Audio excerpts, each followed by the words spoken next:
Oh, dude. It's bad when a team scores 10 goals on you in a single game before you score your 10th goal of the season. But it's even worse when you follow up that performance by giving up yet another 10 goals. Roll it.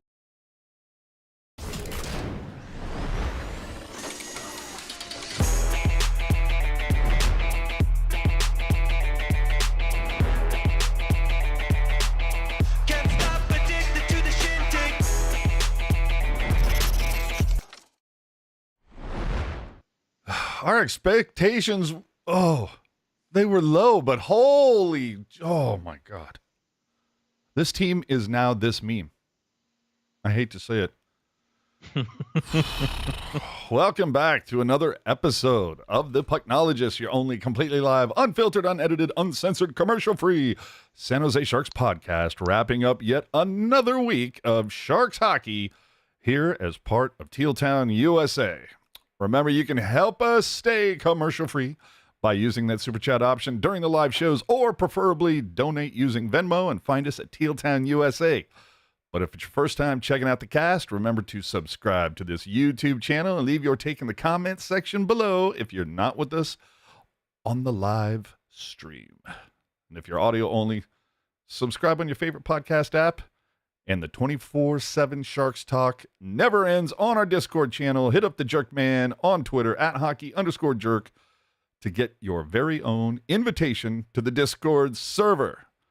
And as always this season, we're giving away some prizes, so pay attention. But Jerk, I think it's time to crack it right now. Does it sound like a good time?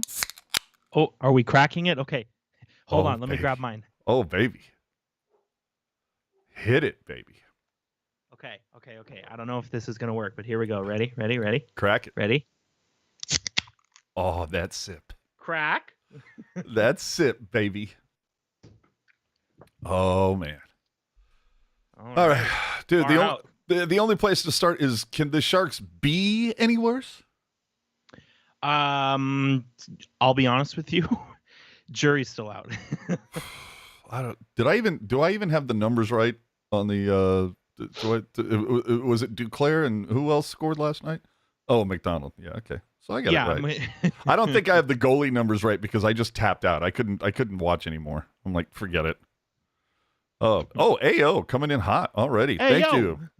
My super chat is how much Sharks tickets should cost. Fair enough. You're not wrong. I don't know. Where do you start? I don't even know. Like what I like everything that's gone on the last 7 days, and even really the Sharks started their week on Thursday. So really everything that's gone on the last 3 days, I don't know what there is to say. Like, I don't know how we can break this down in any way that's informative or constructive. Like, the Sharks got pumped 21-3 this week. Yeah. Like your expression always comes to mind of, you can polish a turd, but it's still a turd. This goes even further. There's no polish on this. Like, it's bad. Yeah. It's a stinky one to say the least. I mean, all right, let's just hit these really quick, and then we can move on. Kakinen starts versus Vancouver, mercifully yanked after getting run. We'll get into that in a second. But, dude, the Sharks had 3 straight days off before that game. Now, I know, Monday they had their Halloween party. Good for them. But Canucks hosted Nashville the Tuesday before, and somehow 13 different Canucks had points. And Demko remains perfect in San Jose. Hell yeah. Dude, the special teams got absolutely walked. And then, it all came down to this poor kid. This poor kid that they had to show on the broadcast. Dude.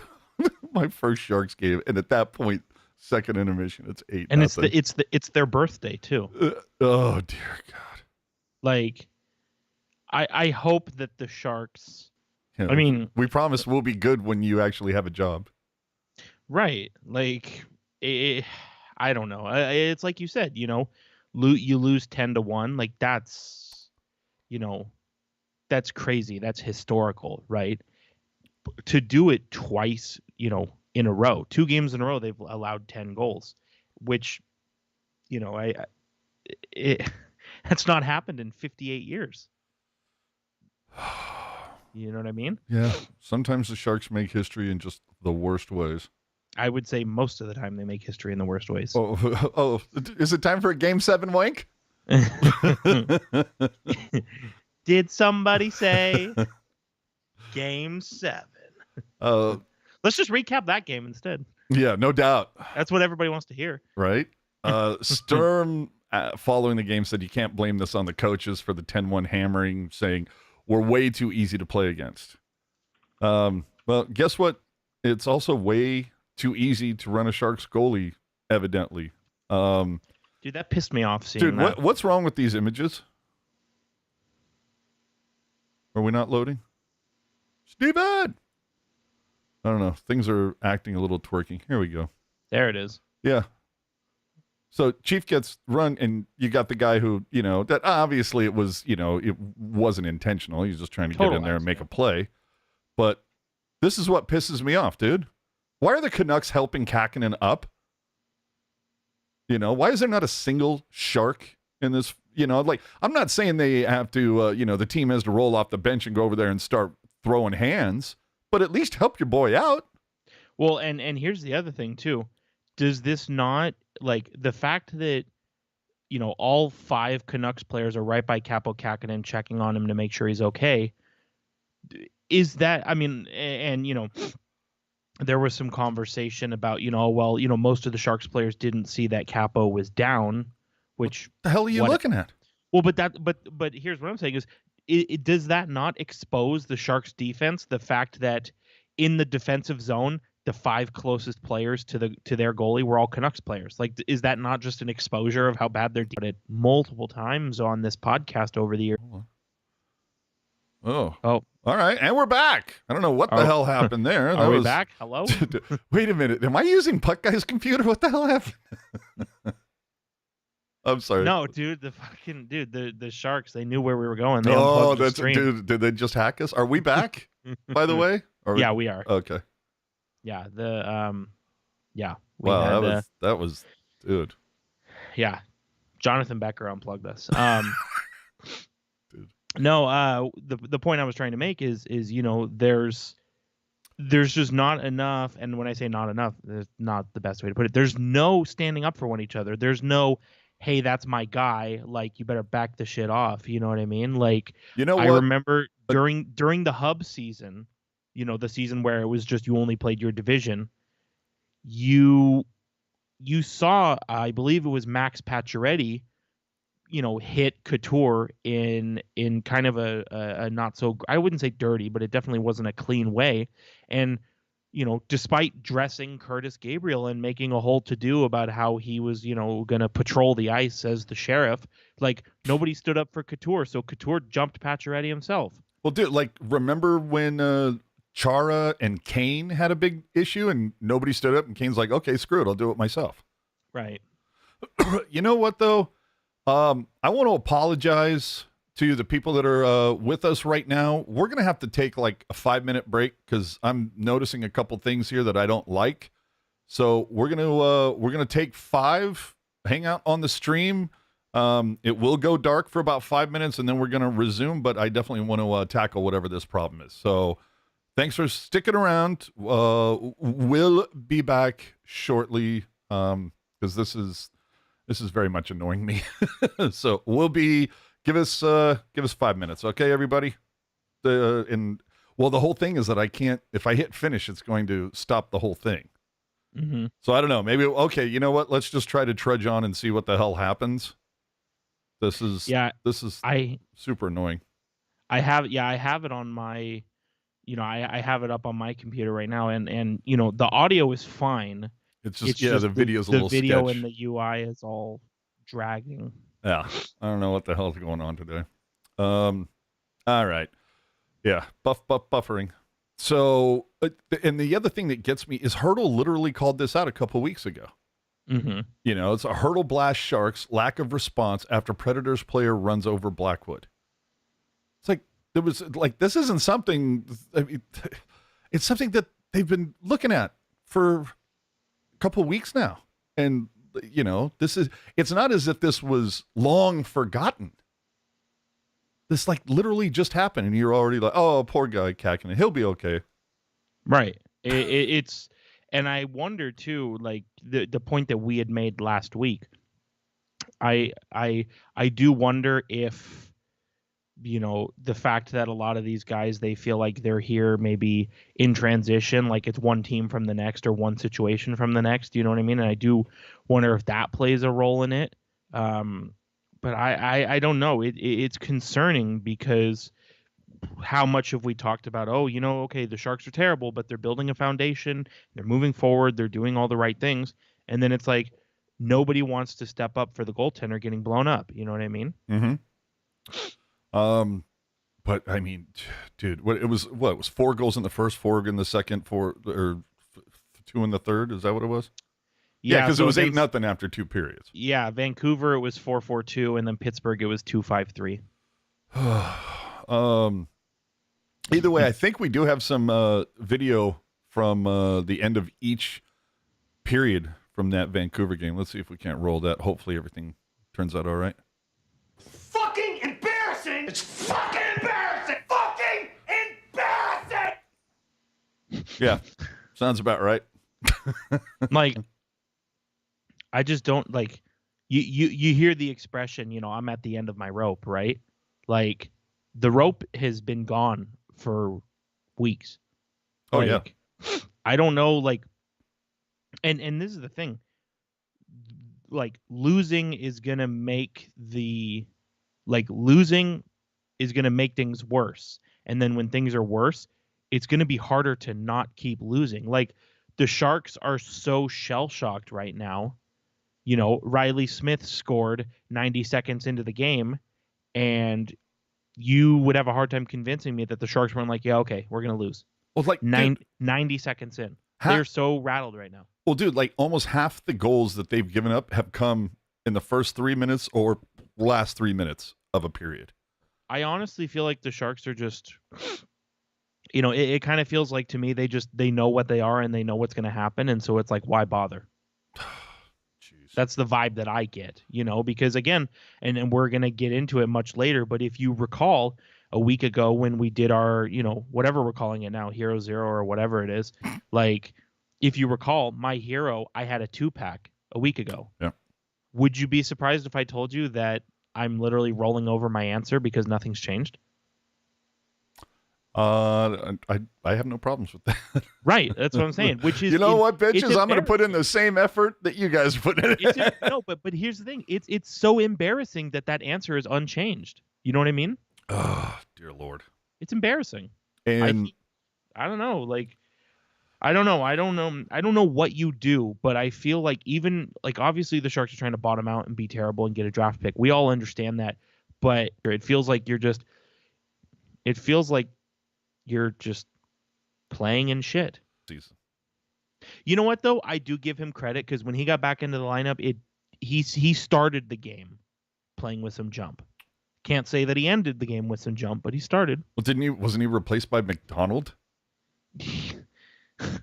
in versus Pittsburgh? So it's just which is for fuck's sakes.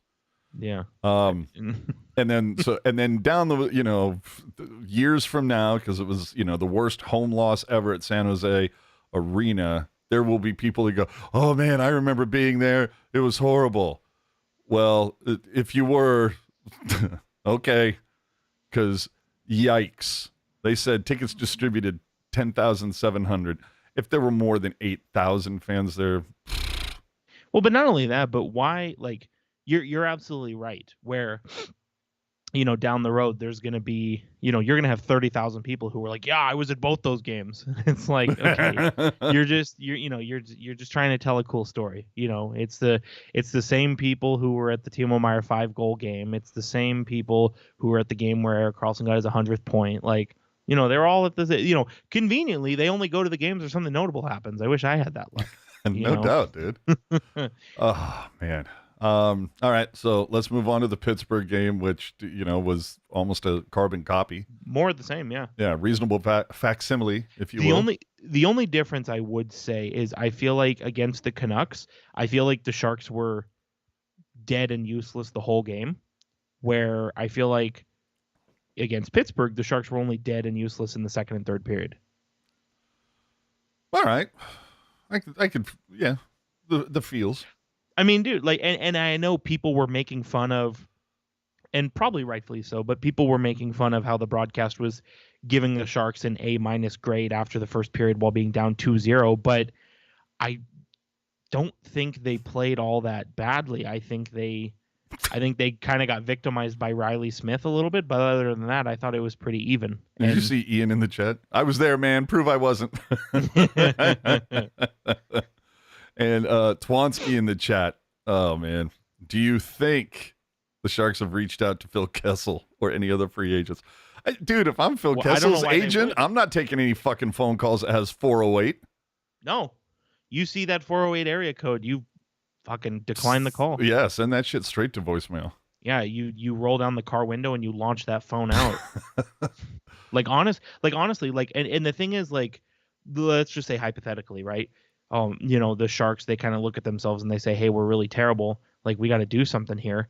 Why would the play, and I don't recall who said it. I saw a couple people on Twitter saying it, but it's like, we might have even talked about it last week. It's like, why not, the trade deadline is still a long ways away, right? It's still, 4 months away.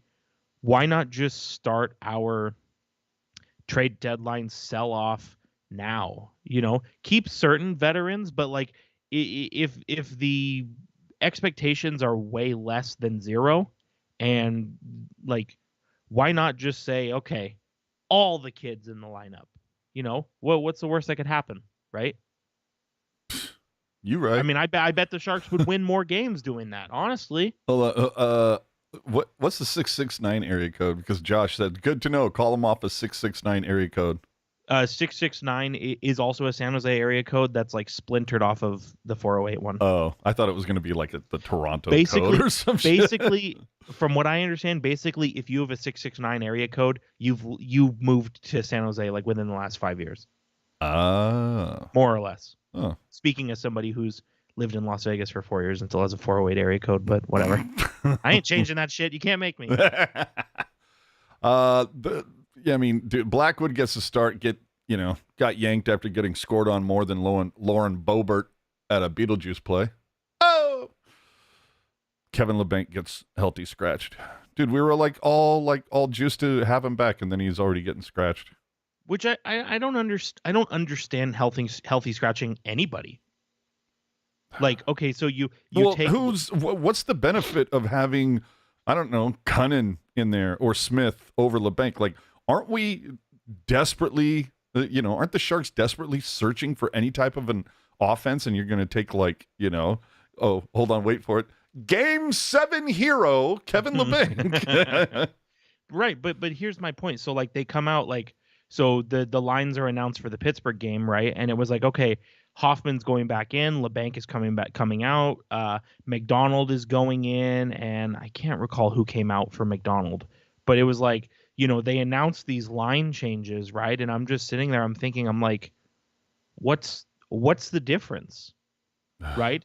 The Sharks get pumped 10-1. You can't tell me that tweaking your third line is going to help you. At this point, and I said it last week, and I'll say it again. I'll say it next week too, probably. At this point, the Sharks need to prioritize playing people who are going to be on this team beyond this year. That's just what. Because then what are you going to do? All these guys who are pending free agents, you're going to try and play them and get their cachet high up enough to be able to trade them, and then when there's 7 weeks left in the season, be like, okay, Bordeleau, here you go, show us something, and then kind of hard to get his footing because it's so close to the end of the season, and then fast forward next year, he'll be in the AHL again because Mike Grier has signed 14 other fourth line players. I'm just saying, I don't get the point. I don't get it.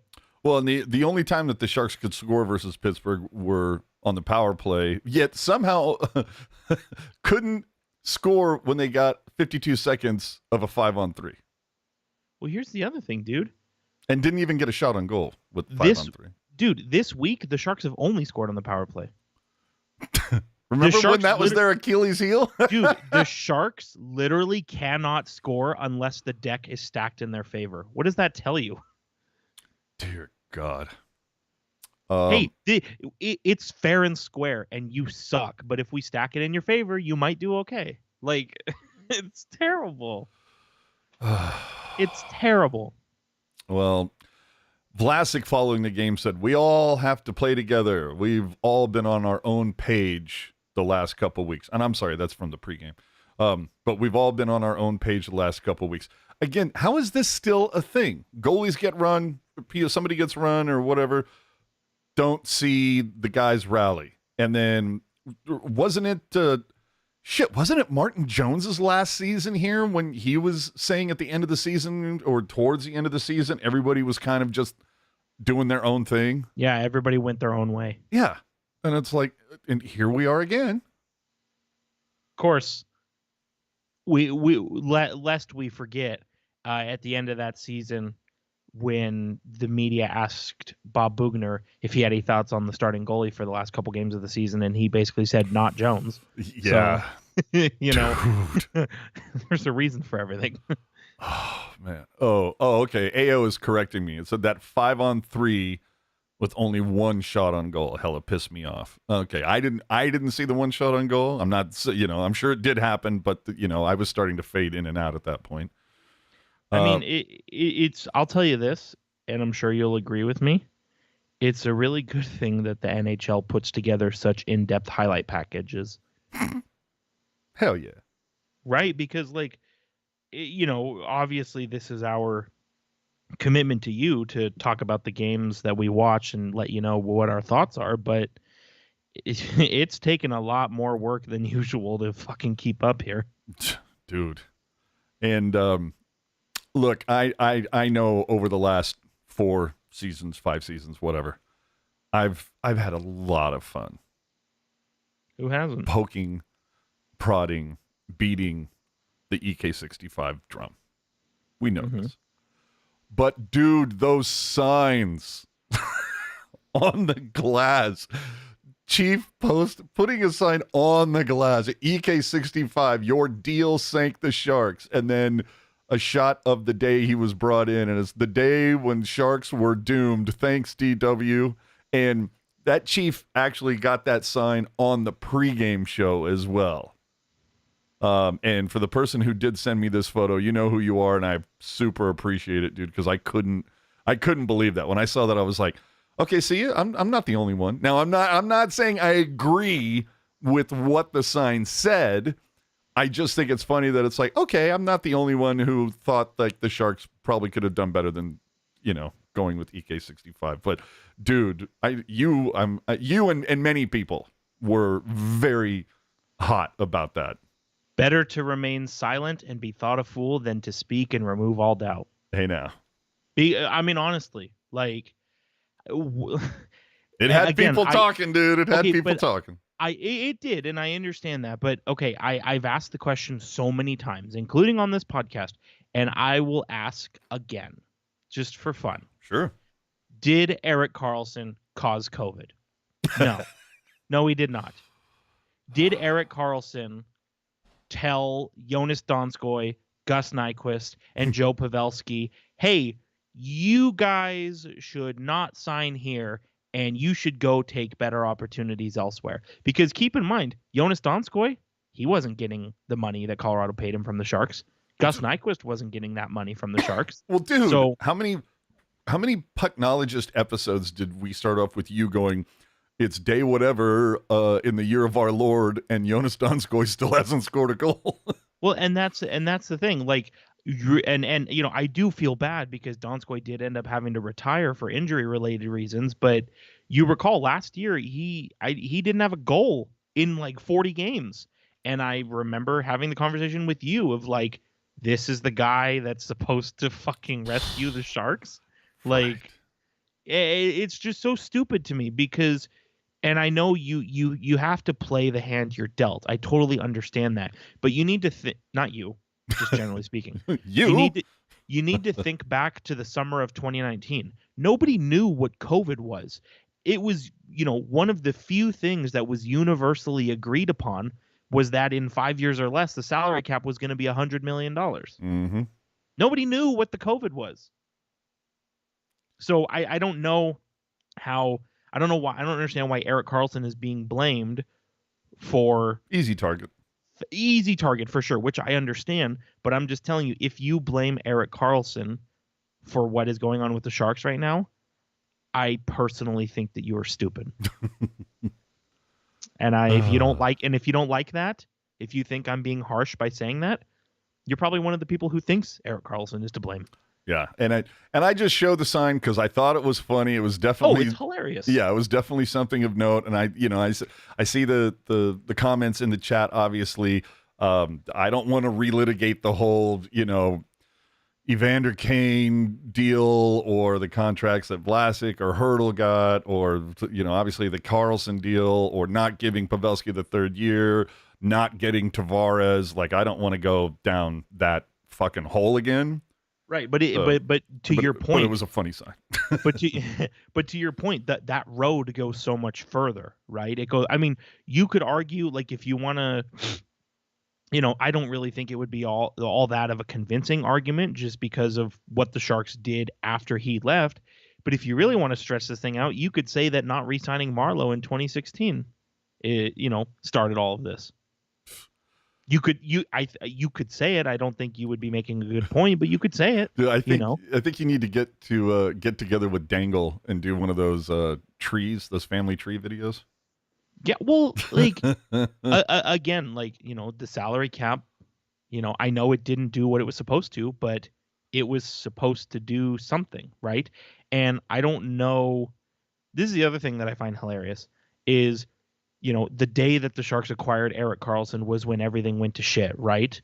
Then if that were true, how did the Sharks make it to their 5th conference final in franchise history that year?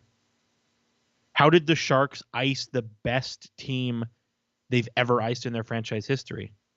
Like, that 2019 team that went to the Western Conference final is better than the 16 team that went to the Cup final. I'll fight anybody who disagrees. If they're all healthy, absolutely. Dude, yeah, exactly. And so I just don't understand how that ruined everything when literally it precipitated their best season ever. Okay, this is going to be a spicy meatball. Say it. I've opened the Hot Takery Bakery.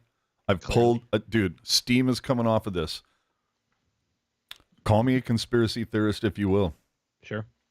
People point to the downfall of this team beginning with not giving Pavelski a year, or signing Evander Kane, signing Erik Karlsson, whatever. Here's my spicy meatball for you. You know when everything started to go to shit? Mm-hmm. Yeah, we should be back. Can you check that for me? Yeah, I got the video on it. I have it on live right now, so we're still loading. I'm gonna give it the old refresh. Yeah, the old one too. Oh, got a Harbor Freight advertisement. Got to pay the bills. Oh man. Oh, dude, Molasses throwing out some 1995 humor. AJ, someone needs to get off your landline. Okay, yeah, we're good. All right. And also, the stream seems a lot smoother too. Yeah. No, and again, apologies. Apologize to our audience, our affiliates. If you could retweet that we're back, we'd appreciate it. Yeah. Jonathan Becker could just stop cutting our stream. I know, dude. So, yeah, sorry about that. That's on me. I didn't do a hard reset before the show. I usually do, but I had limited time coming into tonight. But anyway, what I was saying was, yeah, my conspiratorial take on this whole thing is the Sharks, it all went to shit when the Timo Meier hand pass happened. The hockey gods still paying us back. Which I think is fun. Like, when you just look at it from a timing perspective, I think is funny, and it makes a lot of sense. But at the same time, it makes no sense. It's just it's coincidentally. Right, but I find it, like, I've seen a lot of Blues fans say that, like, anytime the Sharks lose, and it's like, I've seen a lot of Blues fans where they're like, oh, that's what you get for Timo Meier hand passing it. And my whole thing is like, at last I checked, the Blues won that series and they won the cup that year. Yeah, so it's like quit your bitches. So it's like I'm just it's I don't know, like here's, and I'll give you another example just because you brought it up. If Vegas ends up winning Game 7, do you think anybody in Las Vegas is talking about the major penalty? No way. Of course not. No way. You're gonna say, "Oh man, remember when we faced adversity and we fucking battled back?" No. All right. So finally, to put a bow on the Pittsburgh game, and again, this, I don't mean to beat a dead horse, but I also don't like having smoke blown up my ass. Mm-hmm. They called the game on Saturday a sellout. I'm watching. I have eyes. I'm not saying that it wasn't a sellout. I'm not saying that 10,562 or 10,435 or whatever the capacity is now. I'm not saying that they didn't distribute that many tickets. I'm simply saying when I was watching the game, saw a decent amount of seats that were empty. And well, it's funny that you say that, because there was one point in the game, it was in the first period, where something happened and the crowd sounded really loud, and I didn't even consider the fact that there was a giveaway, which usually draws out people. Well, my thought immediately went to, like, are they piping in that, canned noise from the COVID era again? And then they did a wide shot, and I'm like, oh, there's people there. Like, well, and see, that's the whole thing. It's like Vancouver looked empty, but it's Saturday night. It's not only getting Crosby and Malkin in, two of the biggest names in hockey, but it's the return of Erik Karlsson. It's arguably the most popular giveaway of the season being handed out. mm-hmm. So it's okay then, and to be fair, I probably would have held back that giveaway for a game that probably needs a little more juice to goose those ticket sales, but. Yeah, because I kind of think a Saturday against Erik Karlsson, I kind of think that alone would bring people in. Mm-hmm. Because, for every person that is glad Erik Karlsson's gone, there are some people who are bummed that he is gone. You know what I mean? Yeah, and I heard Shalana said when they rolled the Karlsson tribute video that she definitely heard mixed response. Right, which I think was to be expected. Of course. Definitely, one of the most polarizing players the team's ever had. Phantom asking who said it was a sellout. Go check Shang and Pashelka. They always tweet. I was going to say the Sharks said it was a sellout. Yeah, the Sharks told Shang and Pashelka it was a sellout, so they reported it. Oh, no, of course, Molasses got to point out. No, it was the return of Nieto, bro. That's what it drew. Of course. I don't know. You watched the game, but dude, Molasses, I think, was on life support after that Nieto goal last night. Speaking of Twitter, we do take the occasional question. Rusty James asked, maybe you can talk on the podcast sometime about the future of the Sharks in San Jose or lack thereof. I'm not a local fan. Attendance is abysmal on TV and seems to be getting worse. The team has no real marketable player until Will Smith comes. What's the feeling? The Sharks are not going anywhere. Yeah. If they were going to leave, they would have done it by now. No doubt. They outlived their really shitty TV deal. Like, did they? Well, I thought there was another year left on that piece of shit. Well, if they haven't outlived it, they are still choosing to outlive it. Yeah. You know what I mean? Like, they're not going anywhere. Like, there's, it's not happening. So, nothing is working for anybody. I think I tweeted it out at one point going, I wouldn't feel so just about all these losses if at least we saw somebody out there buzzing, whether it was like Zadina or Duclair or Hoffman, just the whole, hey, I had my guy. Right. And plus the guys that you have on the last year of their deal, like LeBanc, we mentioned earlier. What is the trade deadline going to look like for the Sharks if everybody is shit? I think at that point you would just be hoping, like, hey, I think you'd just be hoping like, hey, this is a good player playing on a shitty team with shitty line mates. Like, you're not going to have the same experience if you trade for them. You know what I mean? Yeah. That said, you might get a good deal on them, but that's not to say that you're going to get a bad player. And I do think going to steal your thunder a little bit here just because I saw it in your note. I do think it is time to just start loading up the lines.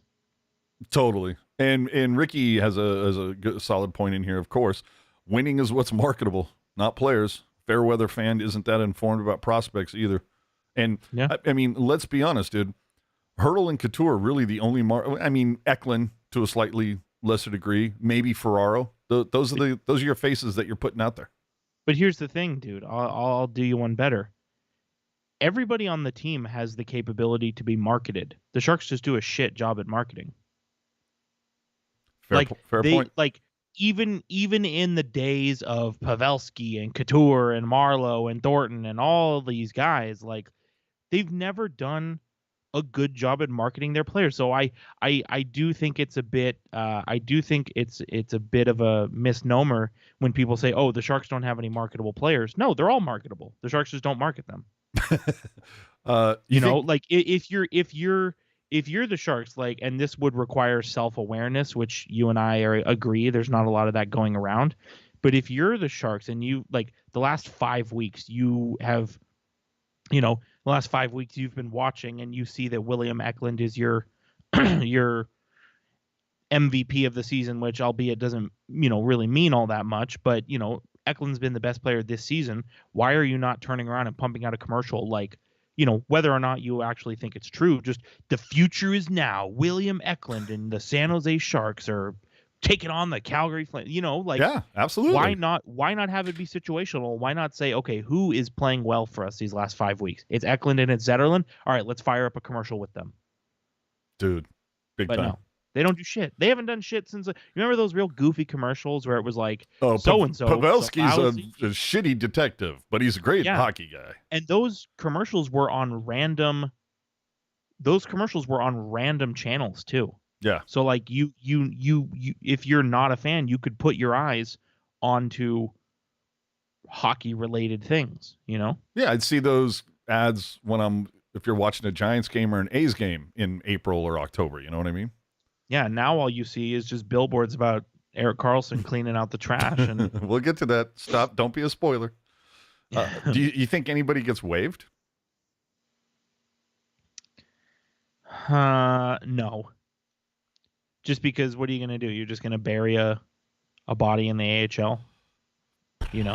Redeem Shimmick, anyone? Right. Like, I think at this point, I think the Sharks are just going to stick with what they have. I still think they would be best suited to start their trade deadline tear down now and just roll with the kids all season. But, you got to worry about the cap floor, which I don't think the Sharks have ever had to worry about the cap floor. But, it is a thing. Because, look, the team doesn't have much in the way of speed. There's obviously not a lot of talent, especially when you're missing Couture and Barabanov or Barabanov, depending on what part of the country you live in. And the thing that kind of, and I want to say this hopefully for the final time and then we can just move on from it, but literally everybody said this team was going to suck with the exception of those that have their checks signed by Hasso Plattner. Well, dude, the rebuild is over. Didn't you hear? Oh yeah. So I don't understand the complaints on social media. I mean, we talked about it on the season preview show. Like 99% of the sports books, the podcasts, the publications all had the Sharks finishing last. This can't possibly be surprising. Now, maybe the fashion and how it's happening, sure, but certainly not the result.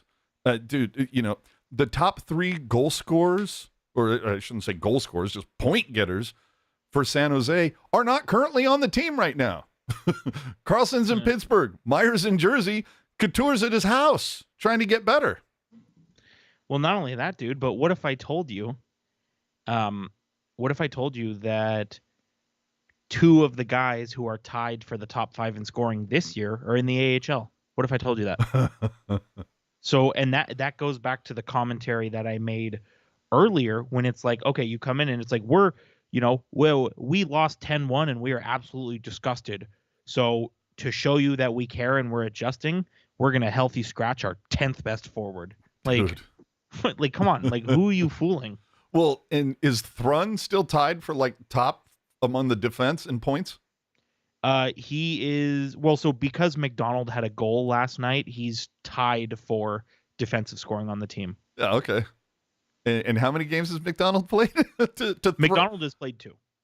Oh, and Thrun has played 2. Oh, Jesus. Well, I guess Thrun and McDonald are the ones that need to be on the blue line. There's your top pair, dude. Well, that's what I'm saying. Like, it's been like Thrun has not played since the first week of the season, right? And he's still tied for 4th on the team in scoring, tied for 1st on the team in defensive scoring. Christ. Thomas Bordeleau is also tied for 4th on the team in scoring. He as well is in the AHL right now. And like I understand you want your young prospects, you want them to play at a level that they most feel comfortable. I respect that mindset. But I'll say what I've said all along. You put Thrun, you put Bordeleau in the lineup. Hell, you take it a step further. You put Gushkin in the lineup. You know, you put. We're going to mention him later. You know, as well. you call up Gavanka, like just like throw you call Jacob Peterson back up. Like it literally cannot get worse. So why not just prioritize guys you want here beyond this year? As I've said it all along. Yeah. Ian's saying the problem is that people are mad the Sharks have not been in the playoffs for 5 years, but that's not when the rebuild started. It started last year. Well, I mean, we've talked that to death, that the Sharks were the last ones to realize they needed to rebuild. Right. But I think the other thing that maybe of note, like, okay, if fans are going to be losing their shit on the social about, oh my God, the team sucks, blah, blah, blah. You know who I think needs to, I don't know, take a little bit of that responsibility is the coach, Quinn. He said at the beginning, we certainly understand what people think about us outside of our organization, but let them feel that way. There's a quiet confidence within our group, and I know they're excited to get going. But season started a month ago. Yeah, I was going to say, dude, that's that. What's the gif of the guy who just kind of does that? Ooh. Yeah. He just, oh boy, I don't know about that.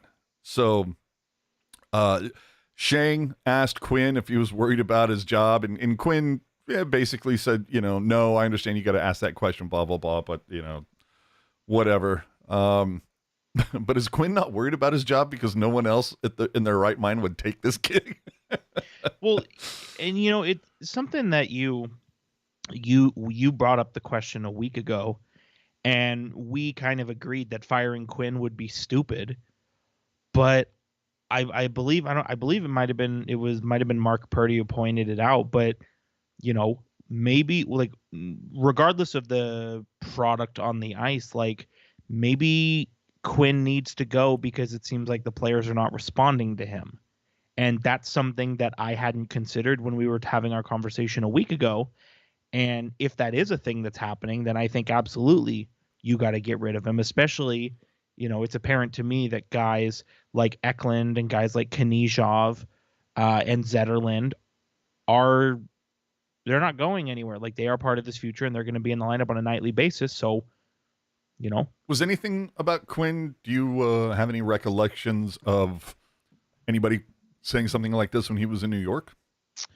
I'm realizing that my views of David Quinn when he was with the Rangers are a lot different than what other people's views were. Like I always thought, like when he was on the Rangers, I always thought that he was a good coach just because of, funnily enough, the way that he operated with younger players, right? Just things that I had observed. He seemed like he was really good with younger players.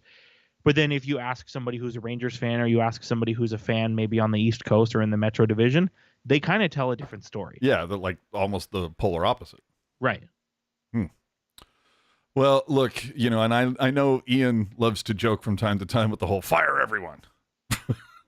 But it's like, at this point, I mean, do you fire Quinn? Do you fire Grier for this nonsense? Do you fire Becker for this nonsense? Does Hasso just come in with the Spanish Archer and sweep everybody out? I mean, I just, and somebody also brought up a point about Grier that said, was Grier the right GM hire? Was there no one available that had solid rebuild experience? I still think like I'm not ready to get out the pitchforks for Grier. Okay.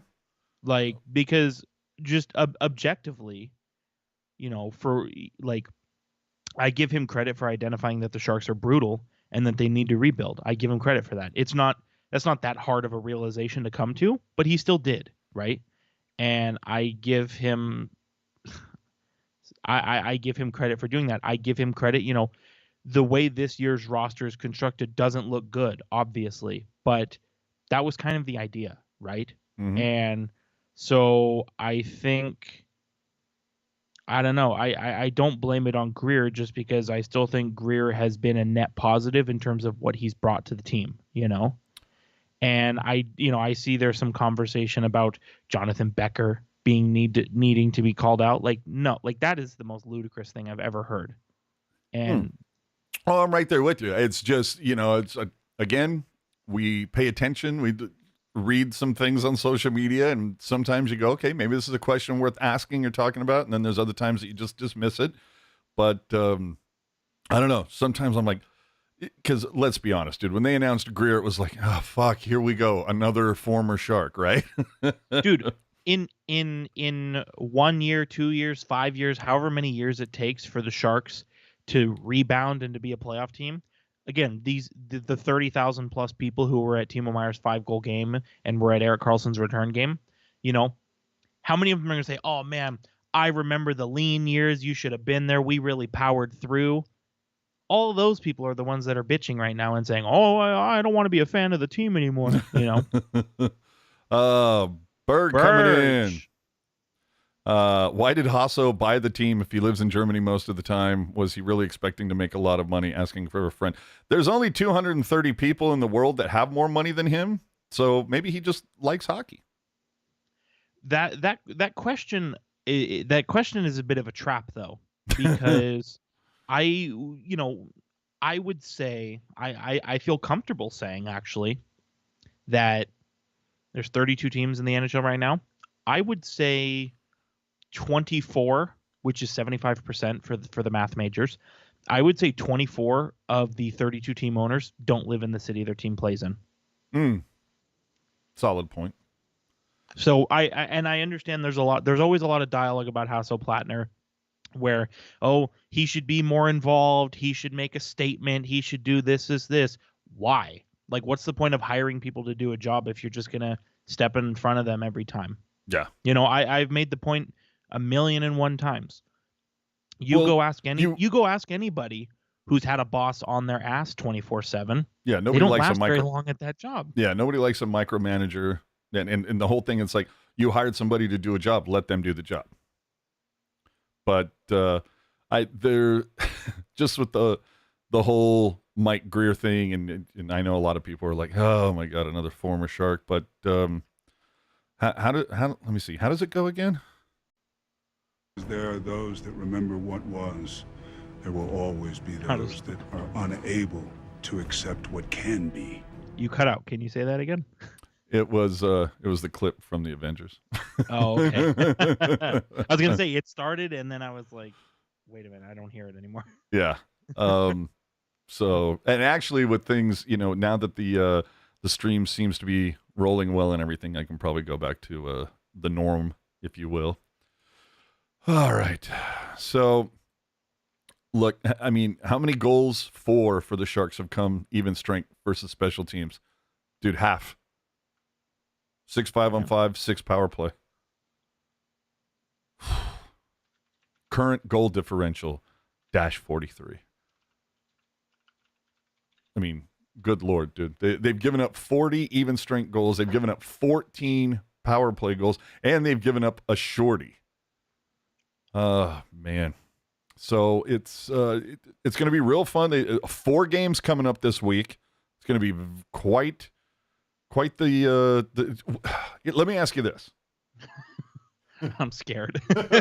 Well, okay, because I think Randy Hahn brought this up at one point. So who we got? It's Philly, Edmonton, Vegas, and Anaheim. All right, Philly, Edmonton, Vegas, and Anaheim. Now, Philly is doing much better than a lot of people projected at the beginning of the season. If you roll it back before the season started, it was what? The Sharks, Anaheim, Montreal, Philadelphia. I want to say Chicago. That was the five front runners for the race to the bottom. Well, Anaheim's doing better than expected. Philly's doing better than expected. However, Edmonton is a fucking tire fire. Yeah, no kidding. But Randy Hahn brought up a really valid point. Is now that we're where we are after 11 games, whoever does hand San Jose their first win is gonna become a fucking punchline. Yeah, they're gonna be that week's meme. They're gonna be that week, that day's Twitter main character. Oh yeah, no, you don't want to be that. Yeah, it's like you lost to the fucking Sharks, and so when Philly comes in, who knows? But say Philly beats San Jose. I mean, if just like life as we know it continues the way that it's going. But dude, when Edmonton comes in, if Edmonton loses to the Sharks, do you think like something is Woodcroft even going to be allowed on the plane? Edmonton is such a weird case study, right? Because there was a lot of dialogue about, okay, they're playing a different game now. It's kind of more focused on sort of a two-way style, right? Where, it's not going to be run and gun, more two-way style. And the jury is still out on whether or not that style is hurting them or helping them. But the thing is, and it's kind of the same as it was last year, the only difference is they got lucky last year. They need a freaking save, dude. Like bad. Ian's saying he thinks Edmonton's going to rebound. I mean, you would. Yeah, I think so too. Now, to be fair, Jerk played the law of averages, and how'd that work out? Yeah, but dude, even the, we're so we're like 3 layers deep now, where the law of averages are betting on the law of averages to help them rebound. Yeah. Well, and we're also talking about a team that has arguably the best player in the league, and another player who I think most would look at and say the second best player. Yeah, if not top 5. Whew. But it's the same. But excuse me, with Edmonton, right? It's same shit, different day with Edmonton. The goaltending sucks. The bottom 6 sucks. The defense sucks. It's the same thing. They haven't figured it out yet, but everybody else has. Well, dude, elephant in the room, and I know it's still early. Who reps every team? From what I remember, because it's been made fun of year after year. Mm-hmm. Who represents the Sharks at the All-Star game this year? Dude, I haven't even fucking thought about that. I mean, probably is Hurdle. Who? Hurdle. Yeah. I mean, but just because he's the least bad. Yeah. Or like biggest name or something. Yeah, biggest name. But I mean, good Lord. I really hope that somebody who's a lesser known name can work their way into that conversation. Like, how rad would it be like if Eklund went to the All-Star game? At this point, I think he's, I don't even know that I would say the dark horse. Maybe if Hurdle and Eklund finally get time together consistently. A lot of people in the chat are saying that Zetterlund. I mean, he had what? He has like 2 of the last 3 goals or whatever for the Sharks coming into the Pittsburgh game. So yeah, I mean, it could be. It's like, dude, literally, it's like you're the best of the worst. I literally, like I said it earlier, dude. Eklund and Zetterlund are the Sharks MVPs this year. I know it's early. I know they've been bad, but they're the MVPs this year, if you ask me.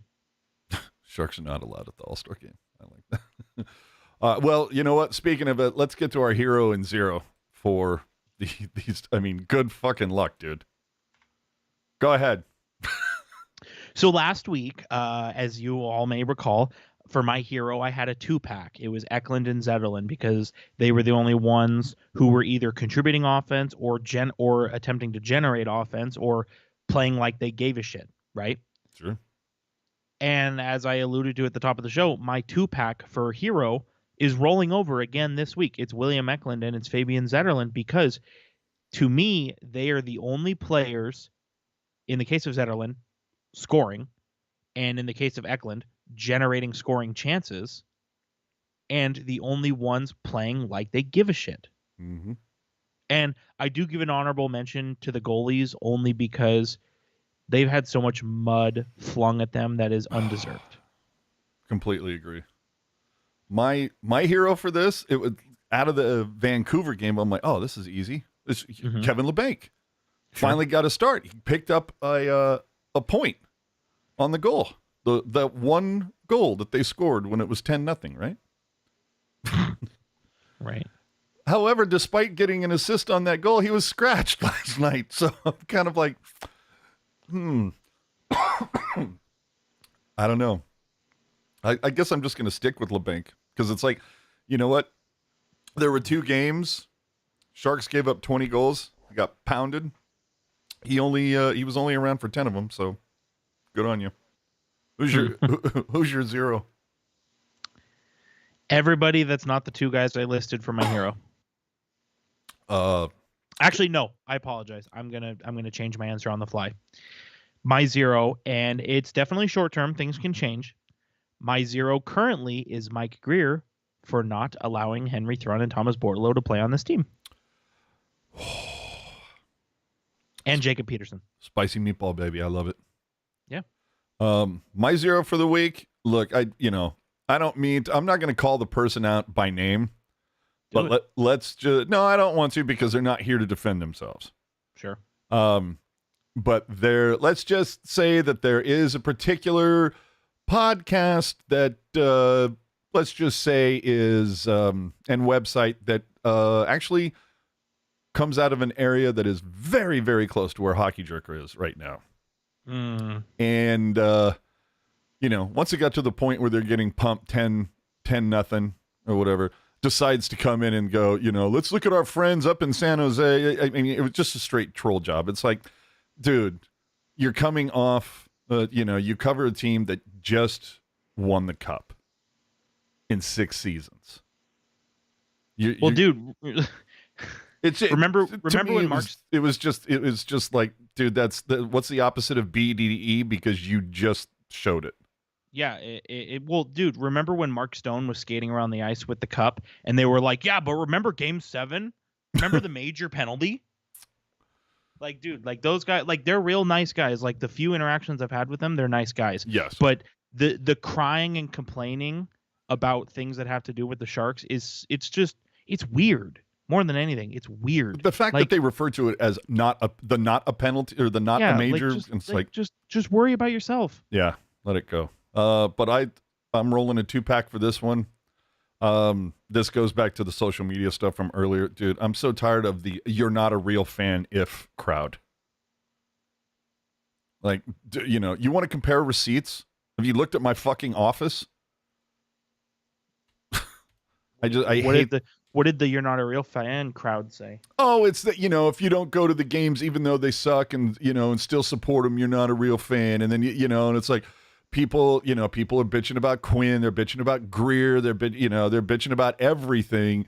But then you always get the people, oh, I bleed teal no matter what. And these, and it's just, you're not a real fan. You're a fair weather fan. And it's just like, dude, stop telling other people how to fucking fan. Like you just said, mind your business. Let me ask you a question. Yeah, whip it out. By having my home office decorated with Sharks paraphernalia and doing a weekly podcast about the Sharks despite living 500 miles away, does that make me a real fan? I just want to check. No, you live way too far away from San Jose to be a real fan. Oh, all right, guys. See you later. Yep. And there he goes. Hi, Bob. I see a new name in the chat. Hi, Bob. Bob Fred. Love that. Shout out. Oh, I also wanted to call out another thing. And again, this isn't me trying to be a dick. I have eyes. Sometimes I notice things. The Sharks ran a promotion at the beginning of last month. Clearly what seems to be a move that says, We're clearing out the stealth jerseys, baby. I think we're all under the assumption the Sharks are going to release a new alternate jersey sometime this season. Doug Bentz all but admitted it to Shane a year ago. But the Sharks rolled out multiple emails. Believe me, I get them. It said, available until October 31st, online only. And then on Halloween, so last day to purchase stealth jerseys. I just want to let you know, in case you might have missed any of those 800 emails, they're still available on the website. You can go get them. Interestingly enough, not discounted. But the jerseys before the Evolve ones, those are discounted. I assume that and all sizes are available. I'm assuming that the equipment sale or the store clean out thing, I have a feeling there's going to be a lot of stealth stuff because there was certainly a lot of reverse retro, whatever it was, 2.0. But an odd article in the Mercury yesterday about the whole Downtown West project that will inevitably impact SAP Center. The headline said, Google and Lend-Lease end development packs, including Downtown San Jose project. Google says, quote, Downtown West in San Jose and other huge Bay Area projects will proceed. But the reason why I'm calling this out, it sounds as though the city and Google are maybe not talking that much, because we have one line in the article. It says, Google said it was reassessing the development timeline for Downtown West. It set off speculation the tech giant might back out of the project. The company has not specified a new timeline. Then later in the article, Mayor Matt Mayon says, this news doesn't change Google's commitment to San Jose or their timeline. What timeline? They just said they don't have one. I have a feeling that at some point, dude, that Downtown West Google's going to be like, well, that was fun. And just get out of it, dude. They're going to sell the land to somebody else for, 20% more than what they paid for it. Let's see. Big Bird. AJ, how do you like the current gear? Well, for all the people who sit there and go, oh, the black jerseys were cursed. What do you think about these? They over a season and 11 games, over what is that? So how many home games they played so far? 6, 5? Too many. 6. 6. So 6 games plus the 41 last year. Mm-hmm. That's 47. Am I correct? Yep. All right. 47 games. They've won 8 of those home games. It's weird. I don't hear anybody bitching about the new jerseys being cursed. Well, it's like we said the first show of the year, the Sharks did a lot of losing in the inaugural jersey, so we should all hate those. Yeah, despite them being rated the best in the league. There you go. Yeah. So Hurdle's still stuck at 5 points, right? No, he is at 7 now. Oh, he's at 7. But you know who has 10? Joe Pavelski. I just like to put that in there. Finally, Patrick Marleau had his jersey retired by the Seattle Thunderbirds on Friday night. Just the second player in their history with that honor. And last night, and big shout-outs to Ian Reed, who was there. The Sioux Greyhounds retired Joe Thornton's jersey. And if you want to see a little bit of that content, hit us up, Tealtown USA on the Twitter. And again, big ups to Ian getting that for us. It's awesome. Now, I know you're going to have some things to say.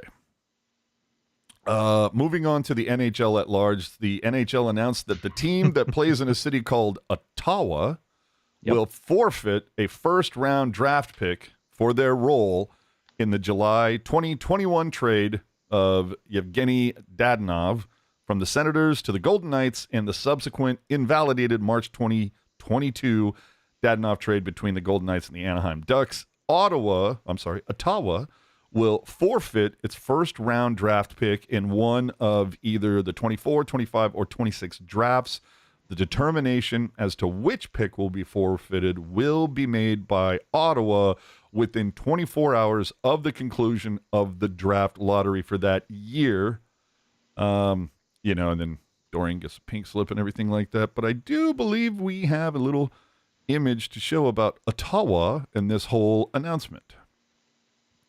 Have at it, my friend.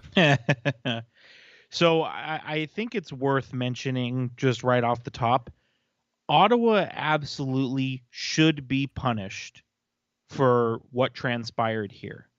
Now, there's been a lot of conversations about why no trade and no movement clauses aren't registered with the NHL and why they're kept private between the player, the team, and the agent.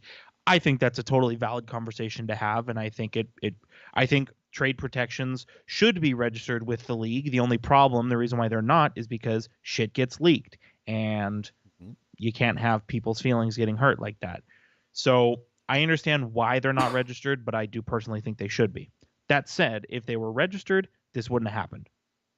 I do think that Ottawa absolutely deserved to be punished. You traded away a player who had contractually negotiated trade protection, and you didn't communicate that to the team you were sending them to. You've jammed the player up, you've jammed the acquiring team up, and you jammed yourself up because you lost a first-round pick. All of that said, I do think forfeiting a first-round pick, I think it is a bit steep only because I don't think it was intentional circumvention. I think it was more, short-sighted incompetence.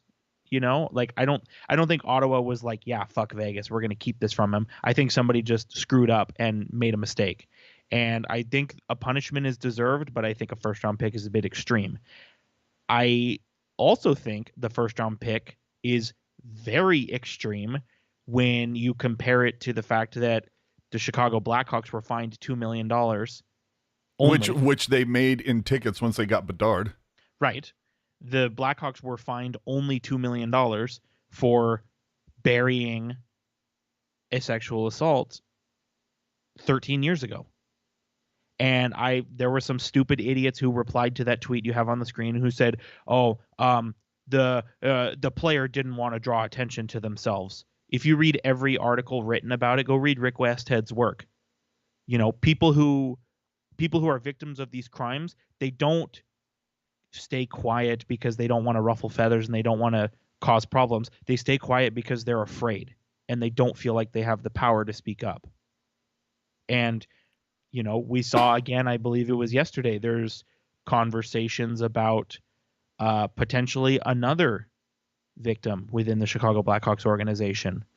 And so I think, again, as I said at the beginning, Ottawa definitely deserved to be punished for this. And 2 years ago when Arizona did improper scouting tactics, I think they should be deserved to be punished as well. But the fact that the Chicago Blackhawks were punished significantly less for what they did, I think frankly, it makes the NHL look like a sham, like a clown car operation where they have to protect one of their crown jewels in terms of a television and hockey market. And I think it's embarrassing. And I think, when it's all said and done 10, 20, 30 years down the road, when all the people who were decision makers in the NHL at this time that have in those later years, when they all retire and they move on, I think they'll think back and they'll say, wow, we really fucked this one up and we should feel like shit for it. Yeah. Well, and then speaking of Chicago, they have made a change to their logo. If you'll notice, because Chicago's really good at looking the other way. Right. If you know, you know. All right, let's lighten it up here. The NHL released their Stadium Series logos. Oh, dude. I love this. Dude, that logo for New Jersey, tight logo, dude. Okay, well, the state outline in there, you got the stadium in the back. I mean, just really well done. I mean, I just, it's funny to go from A to B here, but on this particular front, Stadium Series logos, I don't think the NHL's ever missed. I'm not saying that they've missed, but it pisses me off that the first three are identical. Fair. But you also have to remember that the first three all happened in the same season. So it made sense that made sense that the branding would be the same. Well, maybe you could have changed the coloring a little bit to, Sure, that's fair. But That's fair. yeah, and then, the Minnesota and the Colorado, again, same year, so I get it.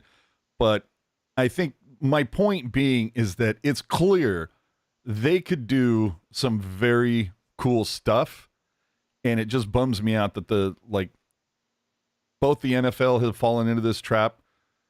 NHL falls into it where the Stanley Cup patch, it's the same goddamn logo every year. Just change out the number. Like, it would be cool if there was some way just to tweak it just a little bit to make it stand out for that particular season aside from a year. Mm-hmm. But oh boy, let's go to the tweet of the week, shall we? And if you watched our show January of 2022, this might seem familiar. It just might. If we can, Steven, thank you. Score big with junk. Junk pickup at no cost. Here's Vlasic. Here's some junk. Now, a lot of people made jokes about this on the social media, hitting up the Sharks and everything like that. And I saw some comments like, I can't believe the Sharks would do this, and oh my God, and blah, blah, blah. And I'm going, were you not paying attention to us January of last year? Because we were talking about this. This new year, get rid of old junk. Here's a photo of Erik Karlsson. I mean, they ran the same ad, but oh boy, I don't know. That's, I mean, I know you were talking about the whole, shall we say, lack of marketing on certain things. That one I think needs to get a rethink. Well, it's just, and again, I think that they're like what they're trying to do. Like, I give them props for trying to, engage with the community and so, because like think about it too, like the trash pickup. That's an important industry, and those are important workers. So it's kind of cool that the Sharks are being like, hey, we're supporting this industry and all this kind of stuff. But the way that they've communicated that message is just like, it's considering everything going on with the Sharks, like they really didn't give it much thought before, sending that through the approval process. Yeah. Oh, all right.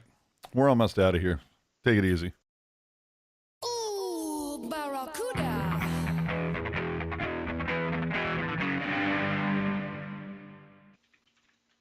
Oh, man. If you thought the Sharks had it rough. Oof. Cuda split a pair in Calgary this week. They're still 9th place in their division with only 2 wins. However, Danilo Gushin is your prospect of the week. Currently leads the Cuda with 13 points in 9 games. Do you think perhaps Chief gets a call-up with 4 Sharks games on the schedule this week? Again, and I go back to what you were saying where it's like, it can't get any worse. Yeah, I would hope so. I mean, again, you need to, like, you should be rotating out younger players. You should be giving guys who step up in your AHL squad a chance, right? I think the Sharks, I don't know. I truthfully think the Sharks would be stupid to not give him a chance. Just because, again, as I've said, it can't get any worse, but also the whole point is to integrate young players into the lineup. So why not do exactly that? I know. So follow Tealtown USA, Ian Reed, and Sharks Jules on Twitter for those live tweets and gifts during most Barracuda games. And that way you can learn a little bit more. So prize time. Do we have a winner? And what the hell? what was the? How did you have to win? What was it? It wasn't combined save percentage, right? Because I thought we did that the week before. Well, okay, so I'll just give you, it's week 3 of the prizes. All right. So we'll just give a full recap. I know. So week 1 was the opening weekend prize pack. It was the bobblehead. It was the bobblehead, I believe, was the hurdle one. Yes. The jersey was Uprising, I believe. Yep. And then we had the lunchbox, the retro lunchbox, which all things on the side. Oh. I think the retro lunchbox, I think, is so cool. Look, it's packed. It's ready. Is that that's the opening weekend prize pack? Yeah. So you've So show us. Your Uprising, still sealed. I'm not going to unwrap it. Still in the packaging. Look at that. The hurdle bobblehead. Still in the packaging. Of course. And your groovy little lunchbox still. Look at that. See? So we got so for those who maybe have missed it or who've forgotten, there's one of those each going out to CL and the Grease. They were our week 1 prize winners. Mm-hmm. So if you're listening, just know that you're going to get your goodies very soon. Yes. There's a bit of a snafu at shipping and receiving, but we're taking care of it. Yeah, we've stopped working with Fanatics. And then last week I called it mystery box number 1 just because you were a bit coy on what's going in there. Oh, and that's the way it's going to be for the most part. Fair enough. So last week the winner was our buddy Jerry F.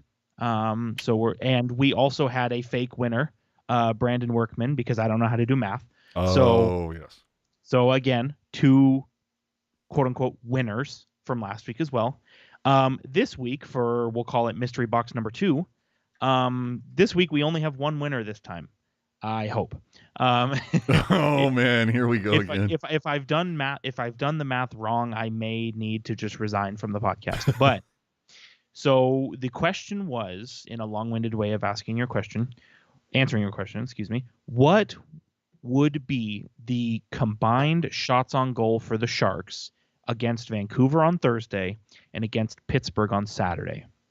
So against the Canucks, the Sharks had 31 shots on goal. Against the Penguins, the Sharks had 26 shots on goal. And again, sounds like 57. For your math majors out there, that is 57 shots on goal. Your winner, there was only one. Your winner, who predicted 55 shots on goal, and I apologize in advance if I say the name incorrectly. If I do, please tell me how to say it correctly. Uriel Q, our buddy. Oh, that name sounds familiar. Yep. Shout out. I already have the address in hand for shipping. So, and they are a longtime listener, longtime tweeter, longtime giveaway player, first-time winner. Fantastic. Yeah. All right, so we dig that. So that's mystery box number 2. AJ is going to determine what's going in there. Absolutely. Where do we go this week? Well, okay, so week 1 was penalties drawn, or I guess power plays had, however you want to look at it. Mm-hmm. Week 2 was combined save percentage. Week 3 was shots on goal. So how about so for this week, how about we do shots allowed? Okay, I like that. Yeah, it kind of extends us out to the next week. Yeah, but 4 games coming up. Yep. All right, so that's what we're doing. So for the games against who the hell did I say we were playing again? Philadelphia, Edmonton, Vegas, and Anaheim, right? Yeah, Philly, Edmonton, Vegas, and Anaheim. 4 games for the Sharks this week. Combined over those 4 games, how many shots on goal will the Sharks allow in those 4 games? So there you go. Closest without going over. Yep. Email hockeyjerk10@gmail.com with your answers, which must be submitted by 6 p.m. Pacific this Tuesday. What's the date on that? The 7th? November 7th. There you go. So 2023. So yes, 6 o'clock Pacific, Tuesday, November 7th. We will announce the winner next week. And look, we're going to keep doing this until the end of the season. This is the one thing that we can, hey, it hasn't been a lot of joy to watch this team this season, but hey, you know what? Every Sunday you come on, you join us, you find out what the question is, and hey, you got the opportunity to win something.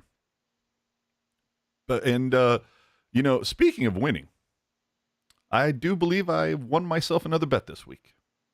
I don't know what you're talking about. Last Sunday, you said the Sharks would nab 2 or more points this past week.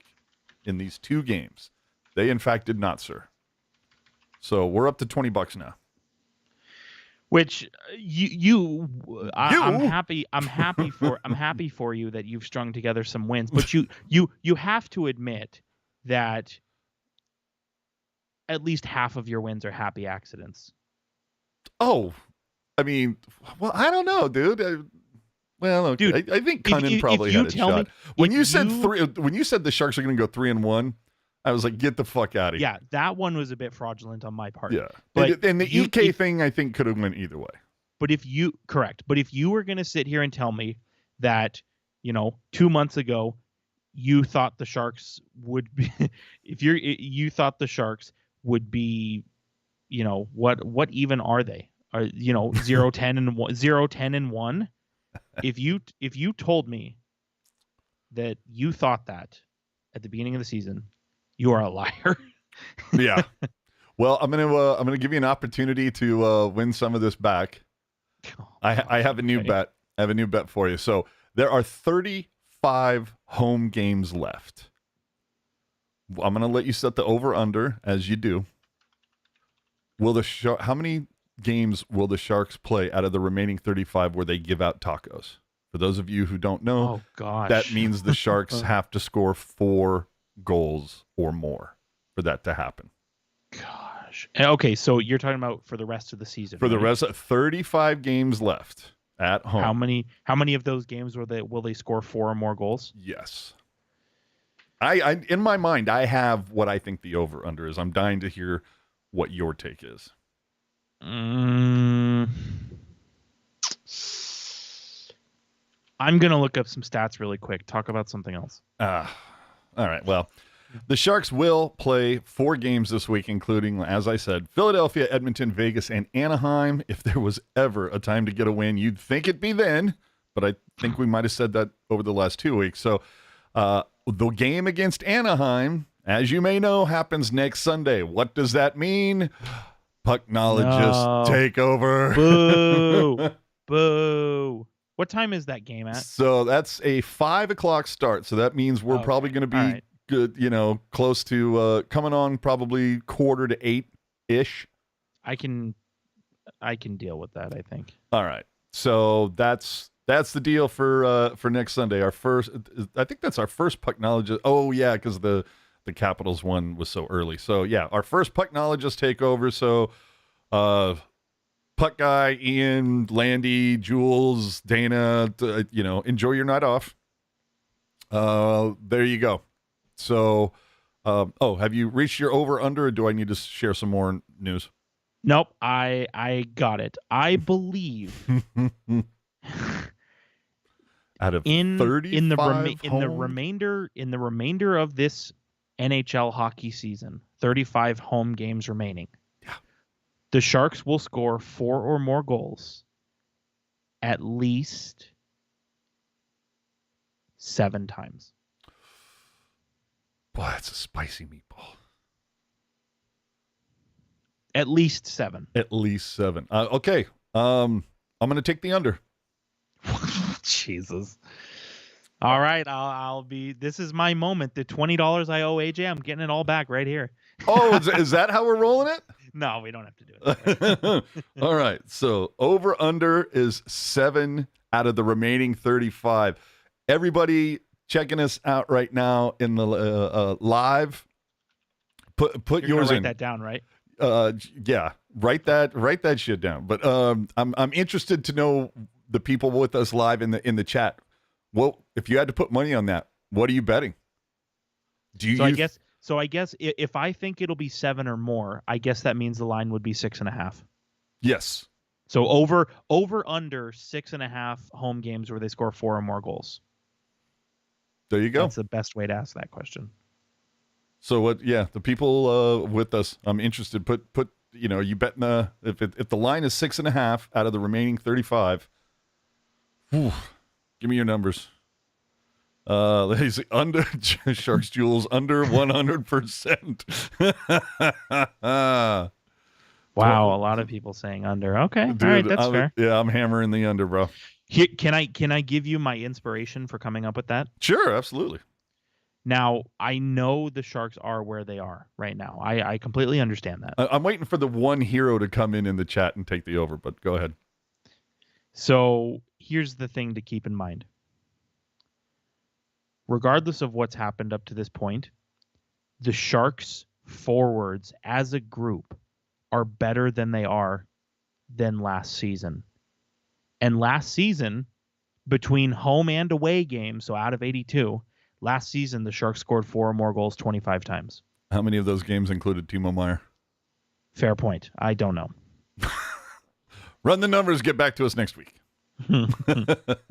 Before we close out the show, I do want to extend some thank yous to some people that left some very nice comments on our last couple of podcasts. Phantom said, I love this podcast. I'm the beat plug. That's a choice for a handle, my buddy. Love the AJ Jerk combo. Mikey J said, there is a reason you guys are my favorite podcast. Ian Perry, with possibly the all-time best comment ever. Got married today, still couldn't resist watching the podcast today. You're brave. Dude. That's all I'll say. You're very brave. Yeah, whoever married you must, that's very understanding. Jay Clark said, this is my favorite Sharks podcast on the internet. So are there podcasts that aren't on the internet? I don't know. But totally appreciate the kind words. Great to hear that we're some people's favorite, and especially now that there's like 17 Sharks podcasts to choose from. I also want to send a huge shout out. Spittin' Chicklets. These are, I don't know if you know this, Jerk. They have a slightly, ever so slightly larger audience than we do. I don't know if you know that. Okay. But they, about a week and a half ago, towards the end of their show, they have a grind my gears kind of a thing, what pisses me off type of a deal. And they called out Fanatics in a big way. Everybody on the show, even Biz Nasty, like they all piled on.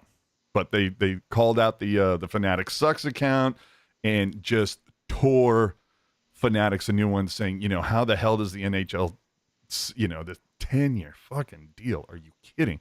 Oh my God, Dana's a hero. She's taking me over. You know what's funny? I hear you, this story that you're telling right now about Spittin' Chicklets mentioning the Fanatics. Mm-hmm. You know what? When you're telling this story, you know what it makes me think of? What's that? That meme where it's like heartbreaking. The worst person you know just made a great point. Yeah. That's what comes to mind when I hear you tell it. Yeah, I don't love everybody over there. There's a couple guys over there that I think are okay. I don't know that I like any of them, but that's fair. All right. So, I mean, there's definitely a lot of East Coasters over there that like to, pop off a little. But boy, if only like Pagnotta, LeBrun, Wazinski, Friedman, the other big names, God, light them up, people. So on Twitter, you can follow him at hockey_jerk. You can follow me at AJ_strong. And remember to subscribe to this YouTube channel. Leave your comments if you weren't here with us live. And remember, you can find links to our social media, all that stuff, the podcast apps, and more. They're always in the show notes. And you can get everything on tealtownusa.com. Again, if you want access to that VIP Discord party, hit up the hockey_jerk on the Tweety. And hey, don't forget our buddies who run After Dark following every single Sharks game this season. Oh, any parting shots before we get out of here, Jerk? This might be the shortest show we've ever done. Good. You're like, remember that next week after Anaheim. I don't know. I'm kind of at a loss for words. When it comes to not the podcast, but just the Sharks in general, because I think you and I are both in agreement that as bad as this team is, I didn't think it was going to be this bad. So I guess my final words are, we'll see what happens next. I did want to point out, shout out to Ian in the chat.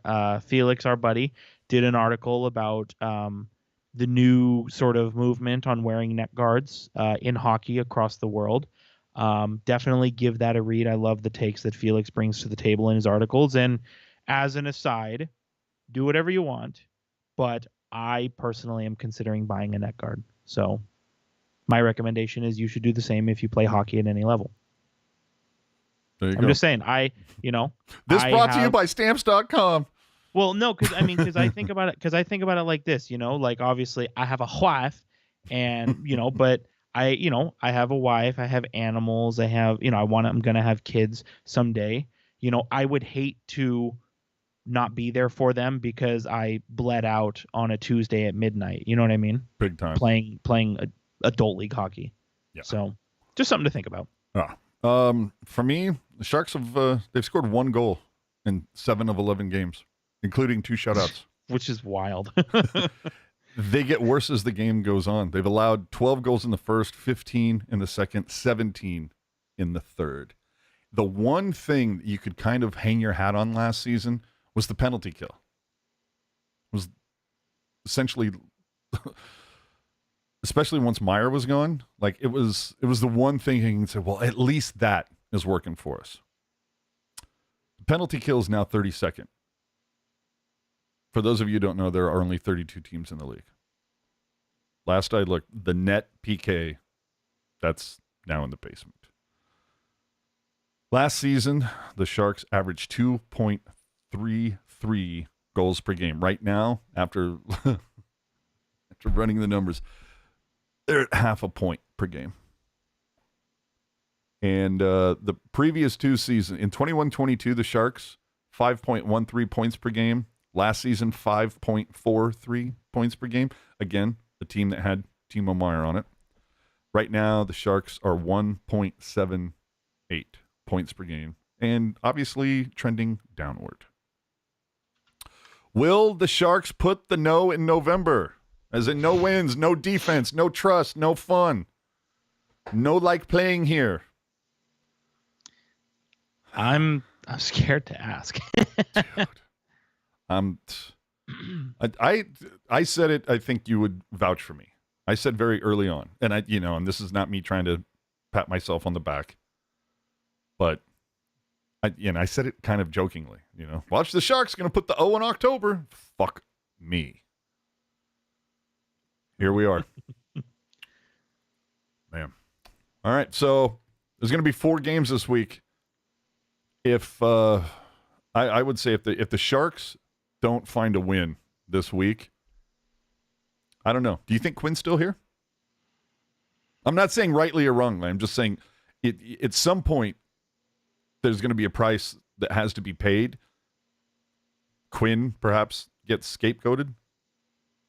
Yeah, I mean, I think it would be the wrong decision to fire him just because the on-ice product is not his fault. But at the same time, like we talked about earlier, if the Sharks players refuse to listen to him, he's got to go, And along the same lines, Yep. How are you feeling about John McCarthy? 2 wins, 9th place with the Barracuda. Admittedly, I'm not as dialed into the Barracuda as I once was, but in talking to Jules and Ian and Kevin and Mark, they are, I'll say, bearish on John McCarthy. And it is concerning when you consider how many young guys are now with the Barracuda and how many young guys will be with the Barracuda as the years go on. I'm going to give from what I understand, something stinks. Yeah, it's a lot of weird shit going on. I don't know, man. I mean, the Cout situation, there's definitely, and then there's been some behind the scenes stuff. The people that make the sausage all of a sudden seem jacked to be there, and then a couple weeks later weren't anymore. Mm-hmm. So it is what it is. But I'm going to leave the final word with Ian Reed, who says, if the Sharks lose by 5+ goals all week, I mean, what do you do? I guess we're going to find out the answer to that question next Sunday when we see you again. Have a great night, everybody.